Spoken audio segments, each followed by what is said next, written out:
Opa, falei, tudo bem? Seguinte, eu tô um pouquinho atrasado, esse assunto já foi até resolvido, mas justamente por conta disso, por causa da sua resolução, que eu achei que seria interessante de comentar aqui com vocês. Vamos lá, Contente e o Luba, ambos criadores que estão desde o começo do site, tipo, não literalmente, mas faz muito tempo que eles criaram seus canais. Sendo assim, eu imagino que vocês já devam conhecer, então, explicando de forma direta, o que rolou foi que alguns dias atrás, por conta de um react feito pelo Luba no seu canal secundário, onde ele estava assistindo um vídeo de uma outra pessoa em live, e por ter sido um conteúdo muito bem feito, ele foi convencido de que tudo que foi mostrado ali era verdade. Sendo assim, ele falou o seguinte: Vinculadas não, roubadas.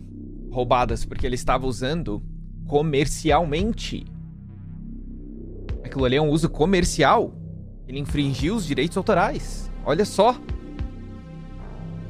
Além de, claro, fraudar os seguidores. Essas daí foram algumas das reações que o Luba teve ao assistir o vídeo, e sendo muito sincero com vocês, quando eu assisti, eu tive a mesma visão que ele. Até porque, como eu disse, o vídeo em questão era muito bem feito, o cara passava uma certeza muito grande, não só isso, né, mostrava justificativas que faziam muito sentido naquele momento. E o vídeo em questão era um documentário sobre o jogo brasileiro que nunca existiu, onde o cara comentava sobre um projeto feito pelo Contente que depois de anos nunca saiu do papel, e o porquê disso eu explico daqui a pouco. A questão é que é natural que as pessoas, ao assistirem um conteúdo que fala sobre uma promessa que nunca aconteceu, é natural que elas achem isso absurdo, assim como, por exemplo, o Luba achou. Mas a diferença entre eu e ele, bem, a diferença é enorme. Eu tava aqui de boa, sozinho, e fiquei com esse pensamento só pra mim, enquanto o Luba ele tava em live com várias pessoas assistindo, onde ele acusou o cara de roubar, enganar, fraudar, enfim, vários termos, o que não ficou só nisso, até porque todo o clipe onde ele reagiu ao documentário foi postado no seu segundo canal, e foi aí que a situação meio que saiu do controle, porque mesmo sendo o segundo canal, o cara é tão influente que o seu vídeo atingiu quase 500 mil de pessoas. O que, se a gente olhar de forma bem direta, ele influenciou todo esse pessoal a acreditar que realmente o Contente tinha roubado, enganado, e vocês entenderam, né? Eu não vou ficar repetindo aqui. O negócio é que o Luba pegou um vídeo de um canal pequeno que, sinceramente, eu não acho que foi feito na intenção de prejudicar ninguém. O criador do documentário usou apenas as informações disponíveis e é aquilo, né? O que tava na internet era pouco,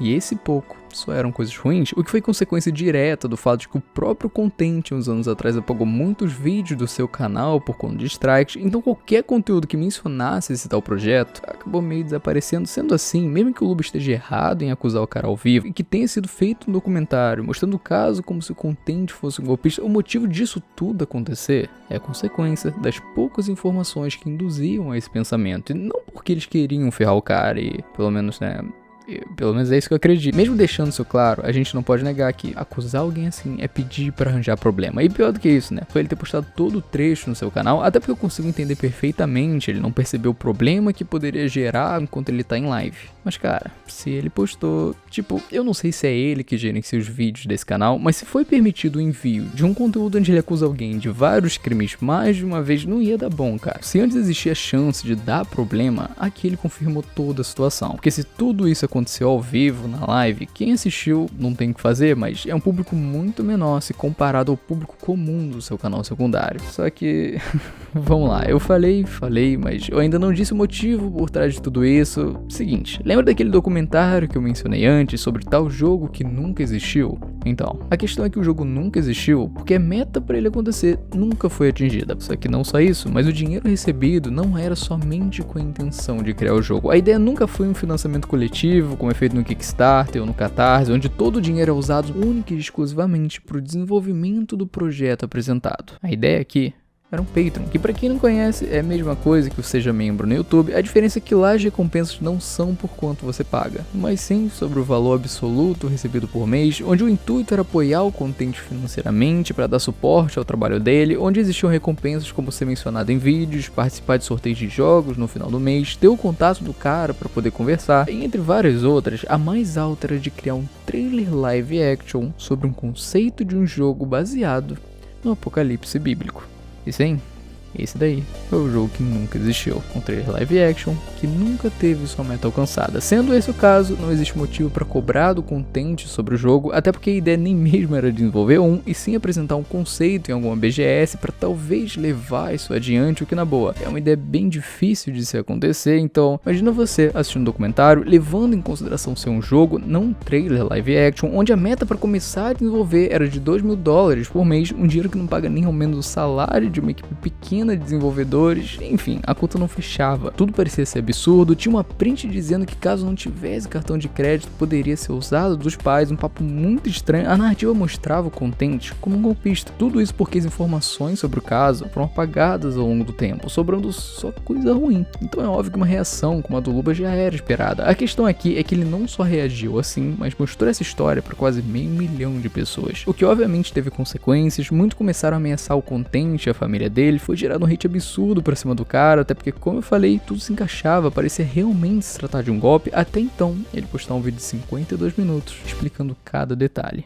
Tudo bem que poderia resumir bastante coisa, mas a questão é que ele respondeu às acusações, deixou claro sobre o que se tratava, com e-mails antigos, prints da época e depoimentos de pessoas que o apoiaram no Patreon daquele ano, que surpreendentemente ainda estavam com ele até hoje. O que, na boa, eu tava bastante ansioso por esse vídeo, porque na minha visão era muito difícil de se explicar perante o que foi apresentado naquele ponto doc, mas no final das contas ele realmente conseguiu se defender, e é aí que a gente chega na resolução desse acontecimento. Algumas horas depois do Contente ter postado o seu vídeo, o Luba abriu uma live e foi bem direto ao assunto.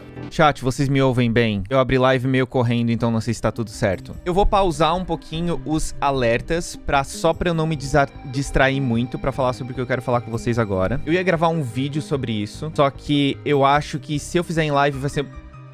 Não sei se genuíno é a palavra mais certa, mas... eu acho que eu vou me sentir melhor, e eu acho que vai parecer mais natural, não sei. E a gente assistiu esse documentário, e pelo que a gente assistiu, a gente ficou... Eu, pelo menos, não posso falar pra vocês, mas eu fiquei muito impressionado com tudo que eu vi. E eu acho que eu cometi um grande erro, e um gravíssimo erro. Bom, vamos lá. Eu reagi a esse vídeo, eu disse algumas coisas, e é aqui que eu gostaria de pedir desculpa publicamente, porque eu acho que eu disse algumas coisas. Não posso nem dizer que eu não tinha informações necessárias. Na verdade, eu nem fui atrás de informações pra falar as coisas que eu falei. Eu não deveria simplesmente assistir um vídeo na internet e condenar alguém por causa disso. Eu acho que um dos motivos que eu mais tô me sentindo mal dessa história toda é que eu já passei por isso. Eu já passei por várias situações em que pessoas na internet ficaram falando coisas que eu fiz, ou coisas que eu aparentemente falei, ou coisa do tipo, quando não eram verdade. E eu acho que foi isso que pegou. Eu acho que depois que eu vi o vídeo do Contente, eu pensei assim, cara, eu fiz aquilo que eu mais... uma das coisas que mais me fizeram sofrer na internet quando as pessoas fizeram comigo, sabe? Eu deixei um trecho até que bem grande, maior do que o normal, mas eu achei que seria bom mostrar quase toda a explicação do Luba sobre isso. Porque, na boa, eu já esperava que o Luba fosse entender bem a situação, até porque esse daí é um problema que ele se meteu no meio à toa. Foi um react ao vivo que ele fez, onde ele concordou com o que foi mostrado, e que por conta disso foi gerada toda essa discussão. E como eu falei, ele teve sim sua parcela de culpa de postar aquilo no seu canal, mas o que eu tô dizendo aqui é que esse é um problema onde ele entrou sem querer. Não tem motivo pra ele defender alguma coisa, porque no fundo ele não tem nada a ver com o que aconteceu. Ele fez um react, houveram consequências, deu problema, ele veio pedir desculpas, apagou o vídeo e pronto. Resolveu? Não existe o porquê continuar com isso. Só que o engraçado é que mesmo sendo algo na visão geral comum de se acontecer, na internet, algo assim é muito raro. As pessoas parecem que têm medo de admitir que cometeram um erro, e no final das contas essa sempre acaba sendo a pior opção, porque aqui, cara, foi resolvido rapidamente. O Contente mudou o título, a thumb do seu vídeo pra mostrar que foi resolvido, o Luba apagou o seu react e bola pra frente. Cara, sei lá, algo tão simples, mas tão difícil de acontecer, e, enfim...